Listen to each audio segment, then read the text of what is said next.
Hi friends, welcome back to my channel বিশ্ব টুইডু solute new interesting video. কেমন আছে তোমরা সবাই? আশা করছি খুব ভালো আছে, সুস্থ আছে। আমিও খুব ভালো আছি। আজকে ফাইনালি চলে এলাম চেরাপুঞ্জি সাইট সিইং নিয়ে। তো চলে থাকো, সঙ্গে থাকো। তো আমরা চলে এলাম আজকে চেরাপুঞ্জি সাইট সিইং নিয়ে। প্রথমেই আমরা আজকে যাব হচ্ছে এলিফ্যান্ট ফলস। এলিফ্যান্ট ফলসটা আমাদের মেনলি হচ্ছে শিলং সাইট সিইংয়ের মধ্যে পড়ে, কিন্তু শিলং সাইট সিইংয়ের মধ্যে আমরা সেদিন না করতে পারা, এটা আজকে চেরাপুঞ্জি সাইট সিইংয়ের দিন করছি।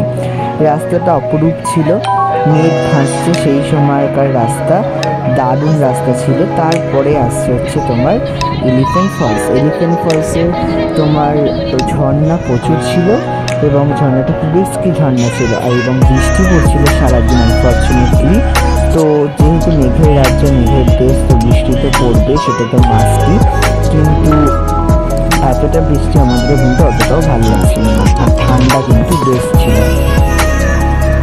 তো এলিফ্যান্ট ফলসে টিকিট ফেয়ার হচ্ছে 100 পার পারসন, 100 টাকা করে পার পারসন হচ্ছে এলিফ্যান্ট ফলসে। এখানে 3টে ফলস আছে এলিফ্যান্ট ফলসের, ফার্স্ট ফলস, সেকেন্ড ফলস এবং থার্ড ফলস। থার্ড ফলসটাতেই মেন জিনিস আছে, সেকেন্ড ফলস আর ফার্স্ট ফলসটা তেমন কিছু নেই দেখার মতো। আমি যেটা তোমাদের এখন দেখাচ্ছি সেটা হচ্ছে সেকেন্ড ফলসটার ব্যাপারে। সেকেন্ড ফলসটা দেখতেই পাচ্ছ তোমরা কতটা মানে মোটামুটি আর কি, কিন্তু ফার্স্ট ফলসটা আমি ভিডিও করিনি, শ্যুট করিনি, যেহেতু বৃষ্টি পড়ছিল বলছিলাম, একটুখানি রিস্কি হয়ে গেছিলো এই ব্যাপারটা। আর এই নাবাটা হচ্ছে প্রচুর রিস্কি হয়ে গেছে, একটু না। দেখো শুধু কতটা স্রোত থার্ড ফলস, আমরা এখন সিঁড়ি দিয়ে যাচ্ছি, আমাদের পাশ দিয়ে এরকম হয়ে যাচ্ছে। ভয়টা কিন্তু আমার বেশ ভালো লাগছিল ভয়টা। তো পুরো জল একদম মানে প্রচুর জলের স্রোত ছিল। এবং আমাকে একটু দেখিয়ে নিচ্ছি, এটা আমার সেদিনকার লুক ছিল।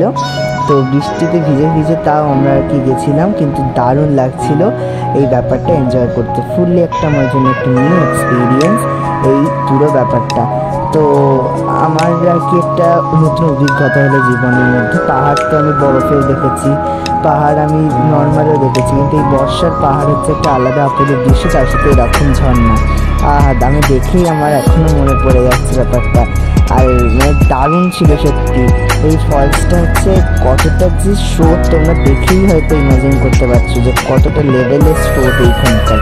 তো আমি এটা আর কি এনজয় করতে করতে তোমাদেরকেও দেখাতে দেখাতে তাড়াতাড়ি আমরা চলে আসতে পারো আমাদের যে কিছু ফটোশ্যুট করার পর এই ফলসটা থেকে। তারপর আমরা এখন চলে যাবো হচ্ছে তোমার সেভেন সিস্টার ফলসে। সেভেন সিস্টার ফলসের আগে আমাদের একটা কোনো ভিউ পয়েন্ট পড়েছিল।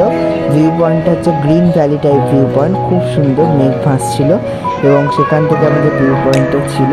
খুবই সুন্দর একটা ভিউ পয়েন্ট, তোমরা দেখে নাও ভিউ পয়েন্টটা। তারপর আমরা যাব হচ্ছে সেভেন সিস্টার ওয়াটারফলসে।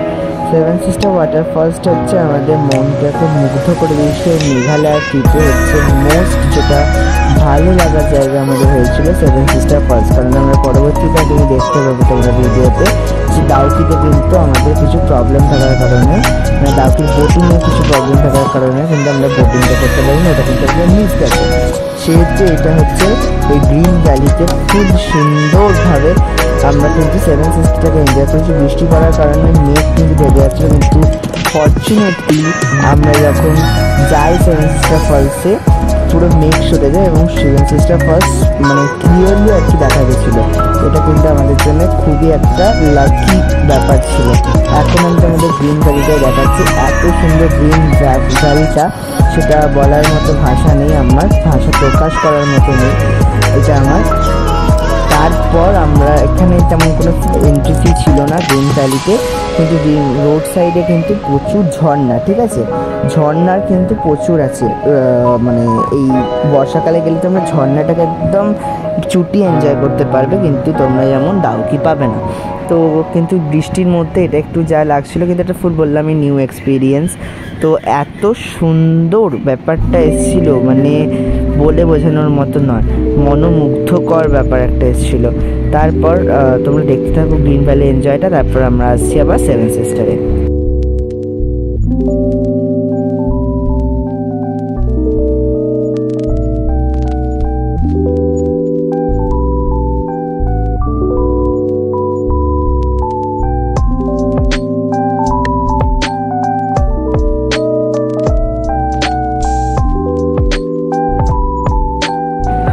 আমরা এখন চলে এসেছি seven sister falls, most awaited, most সুন্দর জায়গা in Meghalaya, in Cherrapunji, in the world. তুমি যেখানে ইচ্ছা বলো, এটা একটা স্বর্গের মতো জায়গা। এটা হচ্ছে ক্লিয়ার স্কাইতে এরম মেঘালয়া দেখতে লাগে, যেটা অনেকজনাই দেখতে পায় না, মোস্ট অফ দ্য জনা দেখতে পায় না। তো দারুণ দারুণ দারুণ, এক কথায় অনবদ্যকর। এবার তোমাদের বলে রাখি, সেভেন সিস্টার ওয়াটারফলস নামটা হওয়ার কারণ হলো এটা হচ্ছে 7 বোন। 7 বোন কেন? এটা হচ্ছে মেঘালয়া, নাগাল্যান্ড, মিজোরাম, আরও নানান আর কি যেই স্টেটগুলো আছে মেঘালয় সাইডে, সব জায়গা থেকে জল এসে এখানে মিলিত হয়ে এই 7টা আলাদা ফলস এক জায়গায় ক্রিয়েট করে। এবং এই ওয়াটারফলসগুলো কিন্তু এই 7টাই কিন্তু আলাদা স্টেটের আলাদা ওয়াটারফলস, সেটা এক জায়গায় এরকম হয়। এটা হয়তো আমাদের পৃথিবী নিজের রূপকে সৌন্দর্য করার জন্যে এটা নিজেই তাকে এরকমভাবে সাজিয়ে তুলেছে। এটাকে নিয়ে আমার আলাদা করে কিছু বলার নেই। তোমরা জাস্ট এবার এনজয় করো। দেখতেই পাচ্ছ আমি স্লো মোশনে তোমাদের দেখাচ্ছি কিছু সিনেম্যাটিক শটে। এতটাই সুন্দর, মানে জলটা পুরো একদম দেখো কেমন করে পড়ছে, মানে দেখলেই তোমাদের মনটা পিস হয়ে যাবে, সব দুঃখ চলে যাবে, সব দারুণ দারুণ লাগবে, এইটুকুই বলতে পারি। তো চলো দেখতে থাকো, সেভেন সিস্টারটা এনজয় করো, কারণ এটাই হচ্ছে one of the best sight scene বলতে পারো, পয়েন্ট বলতে পারো, যেটা ছাড়া হয়তো মেঘালয় ঘোরা অসম্পূর্ণ।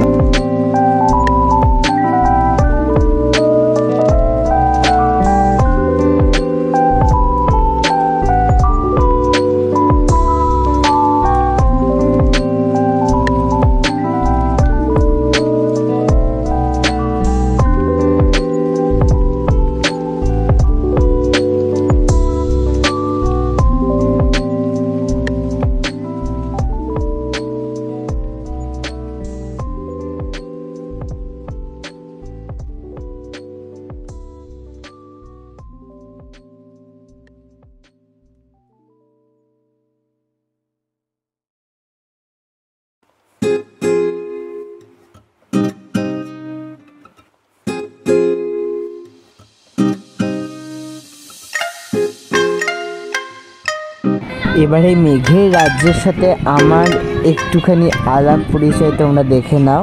মেঘের রাজ্যের সাথে এটা হচ্ছে আমার সাথে একটু সেভেন সিস্টারের মুহূর্ত। এই মুহূর্তটা সারা জীবন থেকে যাবে। তো এই কিছু রিল টাইপ করেছিলাম যাতে এটা স্মৃতি হিসেবে রেখে দিতে পারি একটুখানি। তো এটা হচ্ছে শুধুমাত্র স্মৃতি হিসেবে করার কারণেই। এত সুন্দর, আমার মুখের হাসি দেখেই তোমরা বুঝতে পারছো কতটা সুন্দর জায়গাটা। আর ফ্রেশ অক্সিজেন আমি একদম নিচ্ছিলাম যাতে একটু আয়ুটা যাতে বাড়াতে পারি। আমাদের এখানে যা পলিউশন, অক্সিজেন হয়তো 2% মতো। তো যাই হোক, এই এত সুন্দর জায়গাটাকে আমার ছেড়ে আসতে ইচ্ছা করছিল না, তাই বারবার যতটা পারছি ভিডিওটা করে স্মৃতির খাতায় রাখার চেষ্টা করছি। তো চলো থাকো আর সঙ্গে থাকো।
জিনিসটা ফলসকে বিদায় জানানো। এবার আমাদের নেক্সট ডেট আমি চলে এসেছি। এটা একটা রাস্তায়, দাউকির রাস্তায় একটা ঝর্ণা। সো দারুণ ঝর্ণাটা দেখতে পাচ্ছ, কতটা সিনেম্যাটিক ওয়েতে ঝর্ণাটা ছিল। তো আমি সেখানে একটুখানি মুহূর্ত কাটিয়ে নিচ্ছিলাম। তো জাস্ট আমি শুধুমাত্র চেয়েছি যে এবারে তেমন জন্য ভিডিও আমার হয়নি, শুধুমাত্র এবারে নিজের জন্য নিজের মতো করে আমি টাইম কাটানোর চেষ্টা করেছি এবং এরকম কিছু স্মৃতি খাতায় রাখার জন্য এরকম কিছু ভিডিও বানানোর চেষ্টা করেছি তোমাদের জন্য। তো এবার আমি একটু রাস্তাটা দেখিয়ে দিচ্ছি। দাউকির জল দেখে হয়তো তোমরা চিনতে পারবে এটা সত্যি দাউকি না, আমরাও প্রথমে বুঝতে পারিনি। রিয়েলি সত্যি কথা বলছি যে দাউকিটা আমি নিজেও বুঝতে পারি। এটা দাউকির যেই ব্রিজ, সেই ব্রিজ নিয়ে আমরা কত ডিপি লাগাই, আমি নিজে লাগিয়েছিলাম সেই ব্রিজকে। সেই ব্রিজ থেকে দাউকির রূপ, এটা একটা অন্য রূপ। এটাকে আমার মনটা একটু ভারাক্রান্ত করেছিল, এই দাউকির রূপকে। হয়তো এটা আমাদের সব জিনিসটা মেঘালয় দিতে পারবে না একসাথে কোনো দিনই, কারণ পাহাড় আমাদের কিছু দিলে কিছু তো নেবেই। তো দাউকির এরকম জল, এরকম ঘোলাটে জল, মানে যেটা ক্লিনেস্ট লেক বা ক্লিনেস্ট রিভার বলে দাউকি যে স্বীকৃতি পেয়েছে, সেটা থেকে এই লেক আমি ভাবতে পারছি না। সত্যি ইমাজিন করা যায় না এতটা মানে ঘোলাটে জল। তাই যে যেহেতু কন্টিনিউয়াসলি বৃষ্টি হচ্ছিল, বর্ষা ঢুকে গেছিলো, তাই আর কি বোটিং বন্ধ ছিল। ফুল বোটিং এখানে দেখতে পাচ্ছ তোমরা, হয়তো আমি জুম করে দেখাচ্ছি তোমাদের, যে বোটগুলো সব তোলা ছিল এবং বোটিং ফুল বন্ধ ছিল দাউকিতে। এই দাউকির রূপ হয়তো তোমাদের খুব কমজনই দেখিয়েছে। বর্ষায় কেমন দাউকির রূপ, আমি পুরো বর্ষায় মেঘালয়ের রূপ আমি এবারে দেখিয়েছি, যেমন ভালো তেমন বাজেও আর কি। এবার রাস্তায় যেতে যেতে একটা ঝর্ণা, এই ঝর্ণাটার নাম না জানা ঝর্ণা, দেখতেই পাচ্ছ কতটা সুন্দর ঝর্ণাটা। এইসব তোমরা বর্ষাকাল ছাড়া কিন্তু দেখতে পাবে না, কিন্তু দারুণ দারুণ। এটা একটা অনবদ্য ঝর্ণা ছিল আমার জীবনের মধ্যে। কিন্তু এরপর আমরা যাবো হচ্ছে রুট ব্রিজ উঠতে কিন্তু আমাদের পেরিয়ে যেতে হয়েছিল রুট ব্রিজ 180 মতো আমাদের রুট ব্রিজ ছিল, মানে সিঁড়ি ছিল রুট ব্রিজ যাওয়ার জন্য। এটা তো এন্ট্রি ফি ছিল 40 রুপি মতো। তো এন্ট্রি ফিগুলো যতটা মনে আছে আমি বলে দেওয়ার চেষ্টা করছি। অল ওভার তোমাদের বলতে পারি যে মোটামুটি 500 মতো, 500 থেকে 600 মতো তোমার এন্ট্রি ফিতে, মানে 500-এর মধ্যে আশা করছি হয়ে যাবে এন্ট্রি ফি এক একজনের। তার বেশি মানে তোমরা যদি অফবিটে ট্রাভেল করো সেটা আমার জানা নেই, কিন্তু লোকাল এরিয়া চেরাপুঞ্জি এবং মেঘালয়া আর কি সাইডসিং আশা করছি 500-এর মধ্যেই হয়ে যাবে। হচ্ছে লিভিং রুট ব্রিজ, সেই রুট ব্রিজের কথা আমি এটাতেও যা আমাদের আর কি দেখছিলাম যে স্রোত ছিল, একটু ভয় করছিল, কিন্তু লিভিং রুট ব্রিজ নিচে থেকে নেচার তার রুট ব্রিজকে তৈরি করেছে। এটা একটা বেশ রোমাঞ্চকর একটা মানে অনুভূতি ছিল আমাদের জন্য এই রুট ব্রিজের কাছে। তো রুট ব্রিজটাতে আমরা ট্রেক করে এসেছিলাম, এটা কিন্তু একটা মজা দিয়েছিল। আর একটা ছিল হচ্ছে মাউন্ট মাই কেভ, আমার মনে আছে মাউন্ট মাই কেভের কথা। সেটা কিন্তু খুবই একটা অ্যাডভেঞ্চারাস একটা কেভ ছিল আমার জীবনের মধ্যে, স্মৃতির খাতায় ওটাও রয়ে গেছে। দারুণ কেভটা মানে ট্রেক করতে লেগেছিল আমাদের, মানে পায়ের হাঁটু অবধি জল, সেখান থেকে পেরিয়ে হামাগুড়ি দিয়ে আসার মতো এরকম কিছু অভিজ্ঞতা হয়েছিল আমাদের এই মাউন্ট মাই কেভে। কিন্তু এই ভিডিওটা আমি করতে পারিনি কারণ প্রচুরই অ্যাডভেঞ্চারাস ছিল, কিন্তু এখানে মাউন্ট মাই কেভের আমি কিছু ভিডিও করতে পারিনি শুধুমাত্র ওই অ্যাডভেঞ্চারাসের জন্য। তখন যদি ভিডিও করতে যেতাম কোনো একটা বিপদ হলেই কিন্তু হতে পারতো। তো এখানে আমি দেখিয়ে দিচ্ছি তোমাদেরকে এই মানে রুট ব্রিজটা, লিভিং রুট ব্রিজটা। আমি যে প্লেসগুলো ভিজিট করেছি মাস্টলি তোমরা ভিজিট করবে, এবং তার সাথে আরও আমি অনেক অফবিট ছিল সেগুলো আমরা যেহেতু ট্যুরের সাথে গেছিলাম আমি, সেটা আমি আর কি করিনি। মানে তারপর এটা কী একটা রক ছিল, আমার না রকটা এক্স্যাক্টলি নাম মনে পড়ছে না। রকটা হচ্ছে দেখতেই পাচ্ছ একটা ছোট পাথরের মধ্যে এত বড় একটা পাথর দাঁড়িয়ে আছে।